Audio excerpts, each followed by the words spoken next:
Well, I wanted to start by saying oversight is coming, and that is really exciting.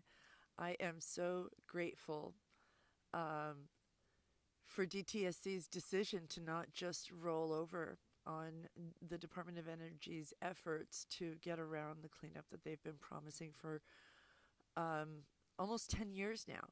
So they have been swearing up and down that they were going to comply with the voluntary AOC, which means Administrative Order on Consent. So that's a little different from the way people are tossing around the acronym AOC today. This is really important. And the fact that they said that um, Department of Energy made a decision in their EIS, Environmental Impact Statement, that they shouldn't have to comply with the Administrative Order on Consent, which was to clean up Santa Susana Field Laboratory up to background. Background was determined using funding that came from that original ARRA funding. ARRA stands for the American Reinvestment and Recovery Act, which was in 2009 during the Obama administration to re-jumpstart the economy. That was when we were losing 400,000 jobs a month. So that was really important. And Santa Susana Field Laboratory got $42 million in order to find out once and for all what was really the current condition of the site, meaning what needed to happen. So the polluters, Boeing, Department of Energy, and NASA too have been spending this time writing their environmental impact statement. So you're supposed to measure and consider what your cleanup solution is going to do to the current environment, because we don't want to make a problem worse. And we don't want to cause new problems because of unintended consequences. So the EIS process is important. But when it's used corruptly by the government in order to evade regulation, really. So far, Boeing has stood in the shoes of DOE in order to sue the state of California, which they couldn't do as an individual company. They had to do it as a federal government because that was how they were able to claim standing. That is not, and this is really how they've been doing everything. It's just the same as the fact that 2 out of 6 regional water quality control board members prefer Boeing. And they literally do because they're compensated by Boeing. So we can't really expect them to hold Boeing accountable in the way that an independent agency would. That far reach into the agency, just like the influences on DTSC, that is why I'm so gratified. This is because of you, all of you. Melissa could not have done this by herself. She has made it so that our community can be heard because she has gathered the voices of over 500,000 people. And that is due to the hard work of many people. But that leadership, that brave willingness to stand alone and say, wait a minute, this isn't right. And we don't want lawyers. We don't want to settle out. We don't want to be silenced. We want this done right in order to protect future children. Gracie is truly, she's like an environmental ambassador for children. And the fact that DTSC is now standing with us, that is a very promising moment right now. So Meredith Williams is the acting director of DTSC appointed by Governor Newsom. She comes from Safe Products. She does have a long history, a corporate history with 3M. But so far, this is a strong letter. Mosen Nazemi, I have not been fond of how he has handled my concerns or my rights to participate. But I will be the first to say, if they do something right, I think it's our duty to also take notice of that. And this letter saying that we are not, that the claim that the Department of Energy is just going to reconsider and do a cleanup agreement that suits them and renegotiating it instead of complying with the AOC that they signed in 2010. They have been promising in 2010, 2011, and every year since that they were going to comply with this agreement that they signed. And then they come out with the EIS that says that they're not going to, and that they didn't even really consider an AOC compliant solution. Instead, they used the public. They divided us into groups. They pitted us against each other. They even dangled carrots that were monetary. So when you really think about how crooked that is very troubling, and that is something that we cannot allow. So the first step with this new director, I am heartened, and I want to thank each and every one of you who signed a letter, wrote, shared, told a friend. This is so important, and this shows us you do not need to be a technical person related to nuclear. You don't have to be a physicist. You don't have to understand all of the details or have read all of the details to understand that a promise was made and a promise was broken. And we're just standing here saying there are 54 children that have been affected in our local communities with cancer. That is not normal. That is far outside of normal statistics. And so when they use the 95th upper confidence level to try to snow the public by telling us that we shouldn't expect cleanup because they're going to set a standard so that nothing has to be done, that's essentially what they did. Despite having a background study that was local and local to the actual specific, it's very specific as far as where you can sample when you're looking for radionuclides and how they interact with the soils beneath. So depending upon what kind of soil or rock formation that you're in, that can make a big difference depending upon whether you're dealing with arsenic or cesium or plutonium and so forth. So it's really important to get that right.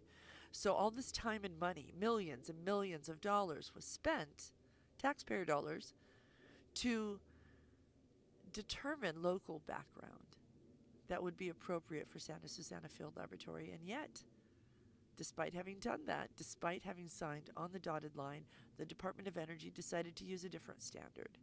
If we look at the most recent Confessions of a Rogue NRC Regulator, this new book that is out, it really shows that the level of crooked is shameful, and it is costing people's health.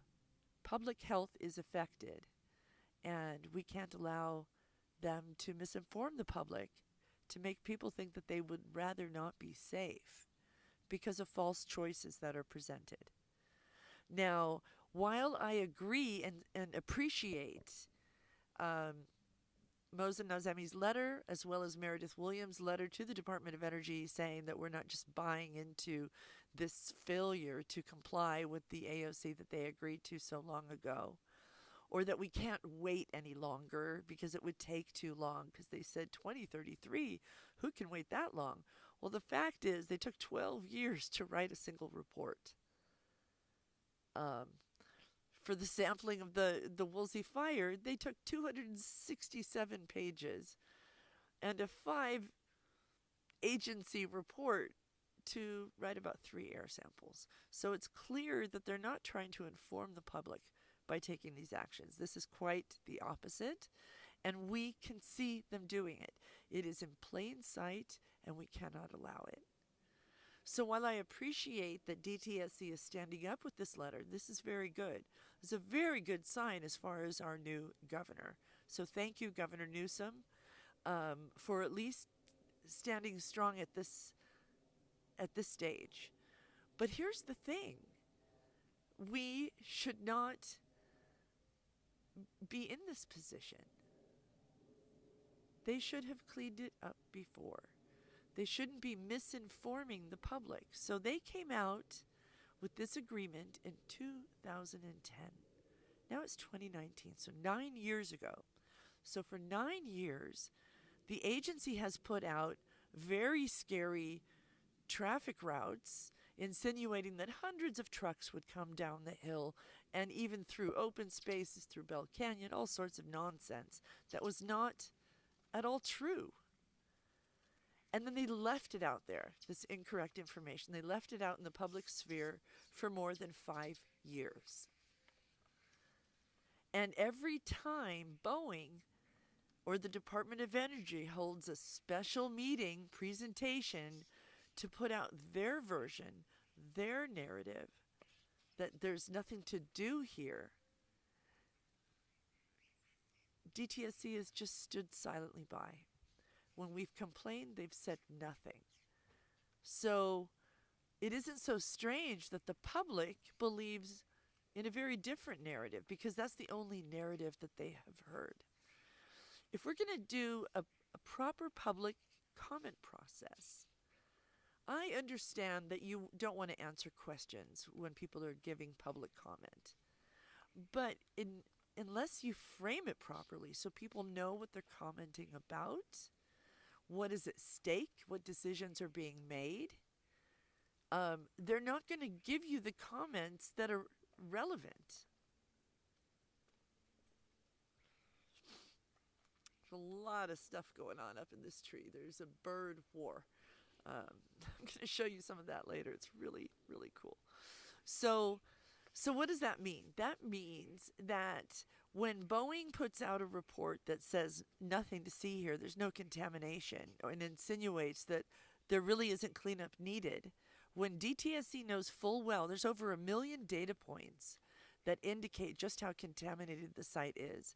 And for the last 9 years since they signed the AOC, they have been saying that they can't possibly do this because it would leave the site as a moonscape, because it is so contaminated. So much soil would have to be removed. Hundreds of trucks every day. It would take 20 years, all this nonsense. So both things cannot be true. It cannot be true that it is so contaminated, and then when 80% of the site burns, no contamination can be found. Think about that. This is what we've been asked to believe by our regulators.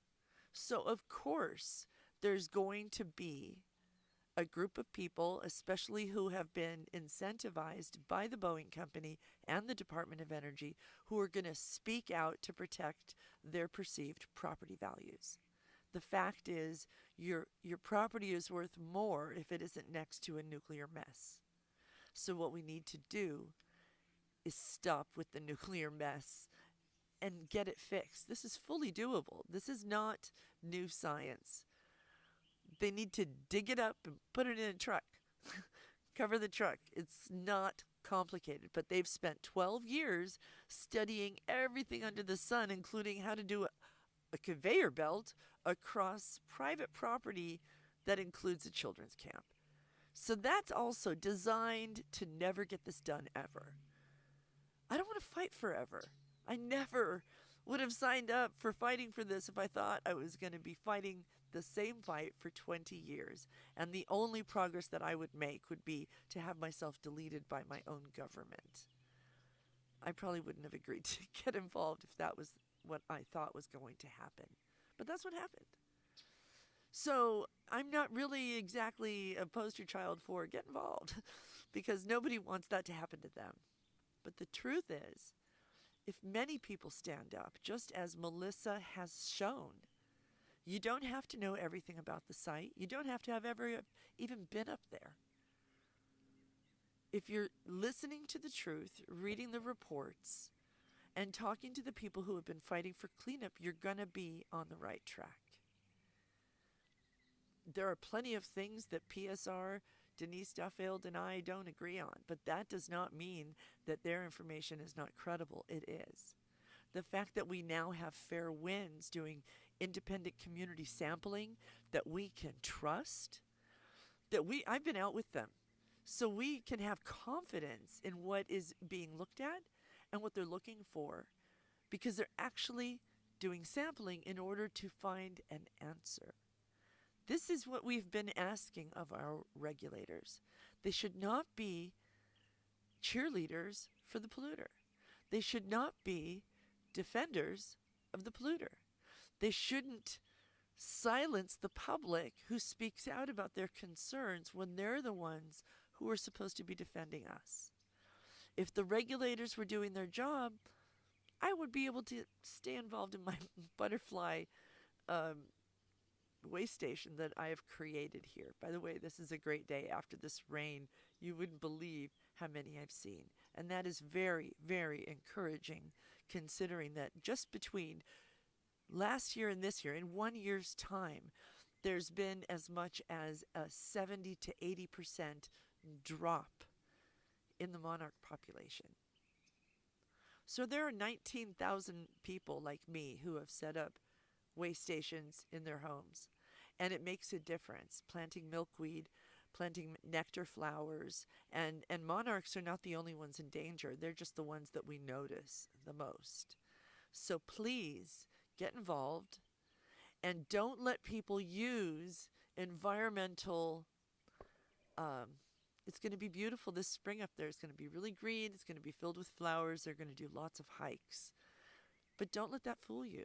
Just because you can't see radiation, nobody can see radiation. That doesn't mean it isn't there. Their own maps, their own data tells us that it is there.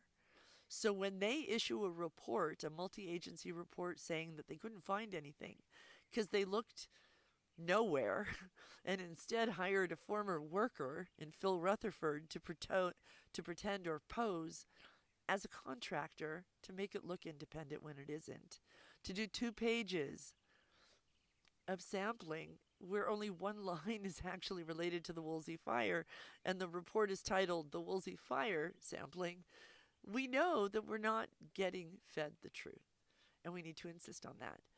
The truth has been under scrutiny. We need to fight for it. But facts really are, at the end of the day, they are stubborn. And they do not care if you believe in them or not. So the contamination up at Santa Susana doesn't care if you believe it's there or if you believe it should be ignored. It's still there. And a day like today, with the rainfall that we had, shows us that every time that happens, we're going to get the gift that keeps on giving, which is more contaminated water, soil, air from Santa Susana Field Laboratory every time the wind blows, the rain falls, or the place goes up in flames, as we've seen once again. This is the 3rd time since I've been involved. During the background study, we actually lost Rocky Peak because it went up in flames during the Cessnon fire, which also burned, I believe, 60 to 70% of Santa Susana Field Lab. But at least that fire didn't start there. So since the Woolsey Fire actually started at Santa Susana Field Lab, I think it's very important that Boeing, the deepest pockets in the world, be held accountable. And certainly held accountable to provide answers. And they should be doing a whole lot better than 3 samples that we don't even know where they were taken. We need better. And so far, thank you, Governor Newsom. I'm hopeful.